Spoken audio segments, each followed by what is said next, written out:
Bonjour tout le monde, j'espère que vous allez bien et que mes cours vous ont bien été utiles. J'essaie de vous aider à mieux maîtriser tout ce qui est grammatical et de vous clarifier les points grammaticaux les plus essentiels. Aujourd'hui, nous allons faire une étude complète du complément et on citer tous les détails étape par étape. En grammaire, le complément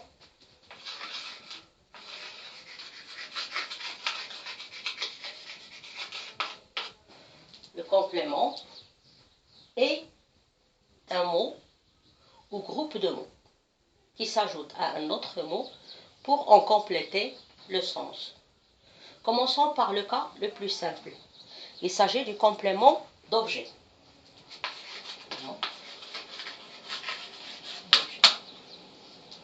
Ce complément désigne l'objet sur lequel l'action verbale s'exerce, quelle que soit la nature de cette action. Il y a deux sortes de compléments d'objet. Il y a le complément d'objet direct et le complément d'objet indirect. Le complément d'objet direct est un complément qui n'est pas relié au verbe par les prépositions, en général à, la préposition à et la préposition de. Dans le cas du complément d'objet direct, il n'y a ni à ni de. On donne un exemple. Les abeilles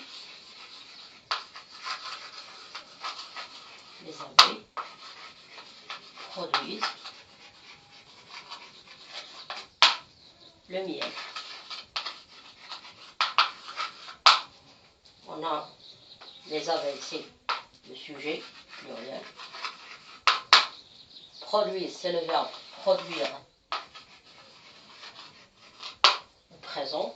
Le miel, complément d'objet direct. On constate bien qu'il est non relié au verbe par les prépositions à ou de. On a directement le complément d'objet direct après le verbe. Et pour le complément d'objet direct, les verbes utilisés, ce sont toujours les verbes transitifs. Comme par exemple ici le verbe produire.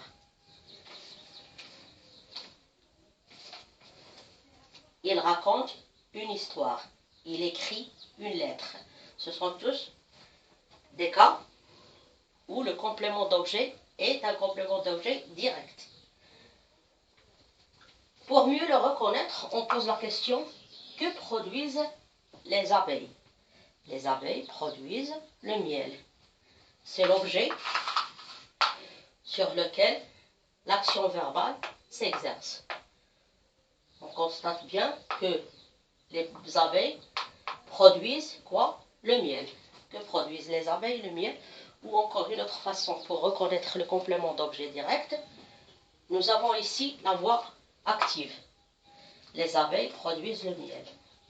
Dans la voix passive, le complément d'objet direct devient sujet. Et on va avoir le miel est produit par les abeilles. Le miel, il devient sujet. Il est complément d'objet direct dans la voix active, mais dans la voix passive, il devient sujet. C'est comme ça qu'on reconnaît le complément d'objet direct. Passons à l'autre cas. C'est le complément d'objet indirect. Le complément d'objet indirect, au contraire, il est relié au verbe par une préposition. Généralement, on a dit à ou de. Il est utilisé avec les verbes transitifs indirects. Citons un exemple. Elle ressemble à sa mère. On ne dit pas elle ressemble à sa mère, ça ne se dit pas. On utilise toujours la préposition à. Elle ressemble à sa mère. Elle, sujet. troisième personne du singulier. Ressemble, c'est le verbe ressembler au présent. Sa mère, complément d'objet indirect. C'est le complément d'objet indirect. Et lorsqu'on pose la question, on dit à qui ressemble-t-elle? À, on ajoute le A là, avec accent grave. À qui ressemble-t-elle? Elle ressemble à sa mère. L'auteur, par exemple, autre exemple, l'auteur parle de ses œuvres. Citons notre exemple avec la préposition de. L'auteur parle de ses œuvres. Ses œuvres, complément d'objet indirect. Le verbe transitif indirect, c'est le verbe parler. La préposition utilisée, c'est de. L'auteur, bien sûr, c'est le sujet. Le professeur se plaint de ses élèves, etc., etc. Mais, comme nous le savons tous, le participe passé conjugué avec l'auxiliaire avoir ne s'accorde jamais avec le sujet du verbe. Mais on va constater qu'il s'accorde en genre et en nombre avec le complément d'objet direct qui le précède. Voyons voir. Il a écrit sa lettre, par exemple. Ces lettres. Et ce que nous avons ici, c'est le verbe écrire passé composé. Sujet il, ces lettres, complément d'objet direct. C'est l'objet sur lequel l'action d'écrire s'exerce. Il a écrit ces lettres. Ces lettres, il les a écrites. On constate bien qu'il y a un accord en genre et en nombre. Féminin, pluriel, ces lettres. Les compléments d'objet direct placés avant le verbe, avant le participe passé. C'est pourquoi il y a un accord ici, écrite et au féminin pluriel. Ces lettres, il les a écrites. Dans ce cas-là, on dit que le complément d'objet direct est antéposé, c'est-à-dire placé avant le verbe. Mais on doit toujours faire attention. On ne fait l'accord que quand le complément antéposé est le complément de la forme composée avec le participe. Nous avons le participe passé écrite. Il les a écrites. C'est le verbe écrire conjugué au passé composé avec l'auxiliaire avoir.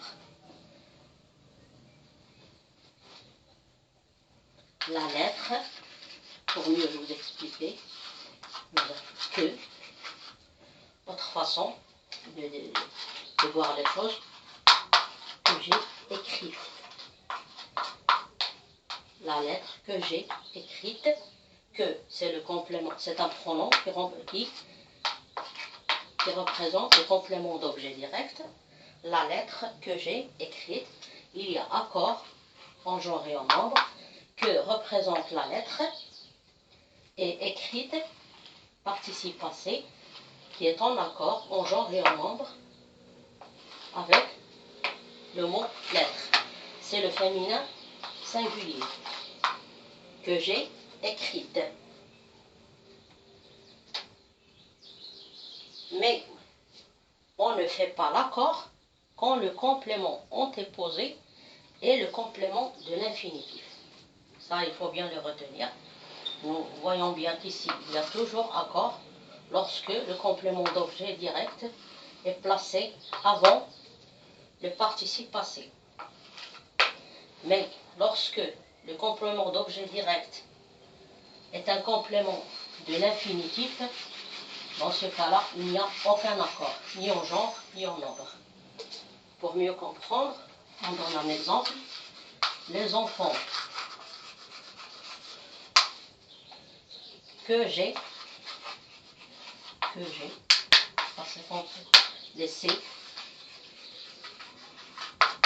jouer, font du bruit. Font du bruit. Ici, le participe passé est invariable. Le verbe c'est, j'ai laissé, c'est le verbe laisser au passé composé, mais on constate bien qu'il ne s'accorde pas en genre et en nombre avec le complément d'objet direct antéposé, qui est que, qui représente les enfants pluriels. Que, pronom, qui désigne le complément d'objet direct, les enfants que j'ai laissés. Mais quand le complément dans ce cas-là est un complément de l'infinitif, c'est un complément du verbe jouer et non pas du verbe laisser. Les enfants que j'ai laissés jouer. On constate bien que lorsque le complément d'objet direct est antéposé au participe et qu'il est complément de l'infinitif, dans ce cas-là, il n'y a aucun accord. Ni en genre, on a dit, ni en nombre. Le pronom que, comme j'ai dit, représente les enfants, et le mot les enfants est l'objet de jouer. Et non de laisser. Il faut bien comprendre ça. C'est pourquoi on ne fait pas l'accord.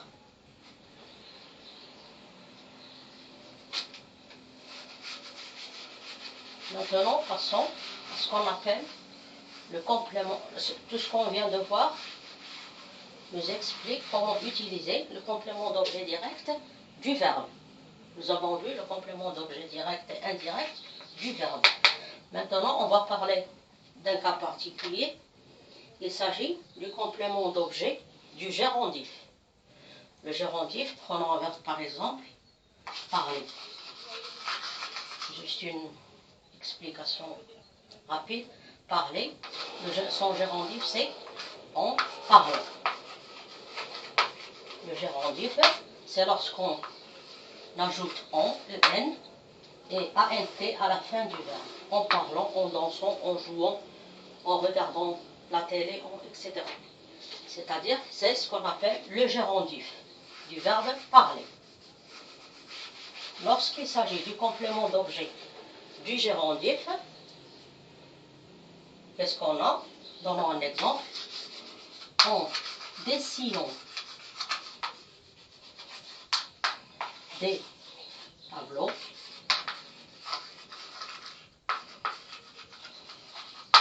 on devient peintre.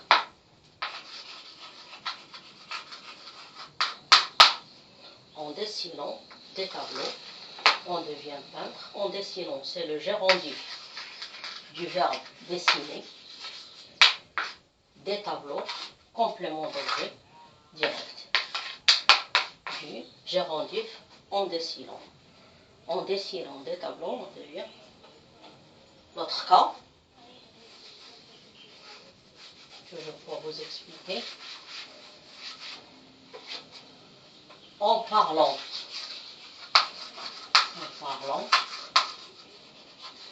de ses œuvres, de ses problèmes, en parlant de ses problèmes, il devient nerveux.